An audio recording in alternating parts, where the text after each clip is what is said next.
കോൺഗ്രസിന് വീണ്ടും ആദായ നികുതി വകുപ്പിന്റെ നോട്ടീസ്. കഴിഞ്ഞ സാമ്പത്തിക വർഷങ്ങളിലെ കുടിശ്ശികയായി 1700 കോടി രൂപ നികുതി അടയ്ക്കാൻ നിർദ്ദേശിച്ചാണ് നോട്ടീസ്. ആദായ നികുതി വകുപ്പിന്റെ നടപടികൾക്കെതിരെ കോൺഗ്രസ് നൽകിയ ഹർജി ഡൽഹി ഹൈക്കോടതി തള്ളിയിരുന്നു. നികുതി അടയ്ക്കുന്നതിൽ വീഴ്ച വരുത്തിയ വിഷയത്തിൽ കോൺഗ്രസിനെതിരെ നടപടി കടുപ്പിക്കുകയാണ് ആദായ നികുതി വകുപ്പ്.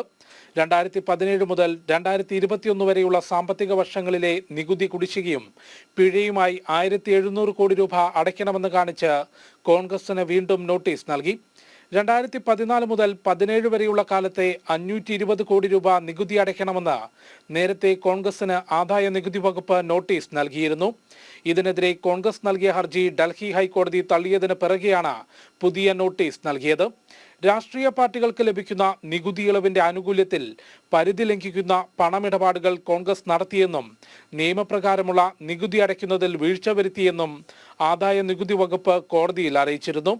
നികുതി അടയ്ക്കാത്തതുമായി ബന്ധപ്പെട്ട് സ്വാഭാവിക നടപടികളുടെ ഭാഗമായി ബാങ്ക് അക്കൗണ്ടുകൾ മരവിപ്പിക്കുന്ന നടപടികൾ ആദായ നികുതി വകുപ്പ് ആരംഭിച്ചപ്പോൾ അത് കേന്ദ്ര സർക്കാരിന്റെ പ്രതികാര നടപടിയാണെന്നായിരുന്നു കോൺഗ്രസിന്റെ ആരോപണം. ജനം, ഡൽഹി.